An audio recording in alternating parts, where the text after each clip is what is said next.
உங்கள் தந்தி ஒன் தொலைக்காட்சியில் கருடா தினமும் காலை 6 மணிக்கு காண தவறாதீர்கள். வண்டலூரில் அமைச்சர் பொன்முடி காலில் விழுந்து பெண் ஊழியர் கோரிக்கை வைத்த சம்பவம் பரபரப்பை ஏற்படுத்தியுள்ளது. தமிழக வனத்துறை அமைச்சர் பொன்முடி வண்டலூர் அறிஞர் அண்ணா உயிரியல் பூங்காவுக்கு சென்று பேட்டரி வாகனங்கள், புதிய 3D திரையரங்கம் உள்ளிட்டவற்றை தொடங்கி வைத்தார். அப்போது பூங்காவில் பல ஆண்டுகளாக பணியாற்றும் தற்காலிக ஊழியர்கள் பணிகளை புறக்கணித்து போராட்டத்தில் ஈடுபட்டனர். திடீரென பெண் ஊழியர் ஒருவர் அமைச்சரின் காலில் விழுந்து தங்களுக்கு பணி நிரந்தரம், ஊதிய உயர்வு வழங்க நடவடிக்கை எடுக்குமாறு கோரிக்கை விடுத்தார். மேலும் சில ஊழியர்களின் கோரிக்கைகளை கேட்ட அமைச்சர் பொன்முடி நடவடிக்கை எடுப்பதாக உறுதியளித்தார்.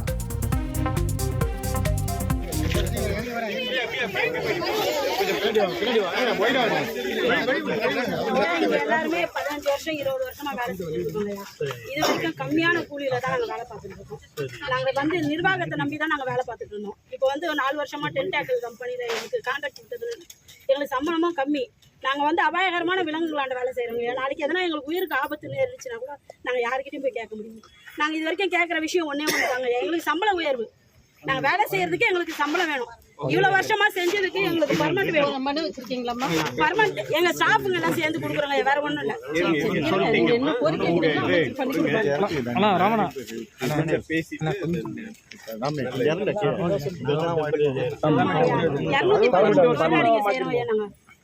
ஆமா, நாங்க கொடுக்குறோங்க, கண்டிப்பா கொடுக்குறோம். தயவு செய்து எங்க வாழ்க்கை எங்க உயிரே இங்க போயிருந்தாங்க. எல்லாரும் எங்க உயிரை தான் விட்டுருக்கோம். இதனால எந்த நல்லதும் நடக்கல எங்களுக்கு. நாங்களும் மனு மேல மனு கொடுக்குறோம், போராட்டம் பண்ணிட்டோம், ஆர்ப்பாட்டம் பண்ணிட்டு எல்லாம் பண்ணியாச்சு. தயவு செய்து உதவி பண்ணுங்க. உங்கள் தந்தி ஒன் தொலைக்காட்சியில் கருடா தினமும் காலை 6 மணிக்கு காண தவறாதீர்கள்.